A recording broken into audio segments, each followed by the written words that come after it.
Sue Ashley. I work for JMA Solutions. And my job here is working on the TFDM ops team. And we are part of a very special team that provides input operationally to the development of TFDM, which is Terminal Flight Data Manager. And that's one of the FAA's largest programs. Part of the operational team, we provide input from an operational perspective that whereas a lot of these concepts as they're developed, they spend a lot of time working with engineers and not so much the street smart people. So what we're doing is we're bringing our operational experience, and it's myself and a few other men who are all certified air traffic control specialists. My background is very unique because it came from the airlines and business aviation and spending time working at the command center and a little bit of engineering background. So I kind of bring a little bit of a unique perspective where I'm the external stakeholder input. And that's a little bit different than they've done in the past. So it kind of makes it more of a robust concept when it finally hits the street. TFDM is a program that will improve ATC and reduce delays. And it will also improve communications between the industry that uses air traffic control, such as the airlines and business aviation.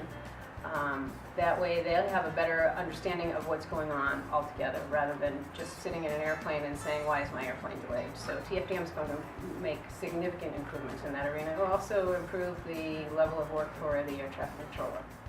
Every day I come to work is an adventure, and I'm not just saying that. I mean, I have been able to apply every single thing I've learned in the course of my career to the job that I'm doing today because of my operational background, because of my technical writing background.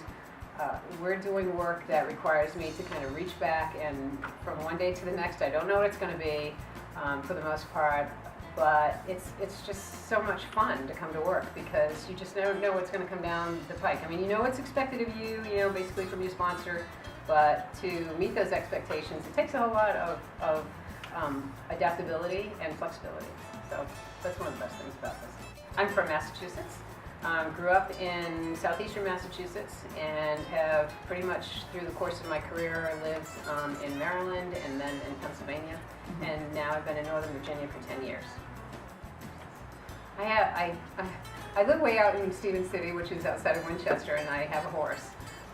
And I do a lot of trail riding down in the Shenandoah National Park. I didn't get back into horses until I moved to Northern Virginia. And so, you're out in horse country once you start getting outside of the district there. So I was thinking, wow, I would love to get back into horses. And long story short, I ended up with one and still have him 10 years later and have a blast with him. He's a great horse, and we do a lot of trail riding. We go for a good 2-3 hours at a time sometimes, so he's a good horse. And we have like 500 acres to ride on, so it's like orchards, woods, Blue Ridge Mountains to see, and then, like I said, we'll put the horses on a trailer and go down to George Washington National Forest, Shenandoah National Park, and that's where they do a lot of endurance riding, which is real difficult, very rocky, very hilly, and a lot of fun if you like that kind of thing. Johnny Reb, big Johnny Reb. He's a Tennessee walking horse, so he has to have a southern name, so I just call him Johnny for short because, Johnny Reb influence is a little kind of being a Yankee and riding a southern horse.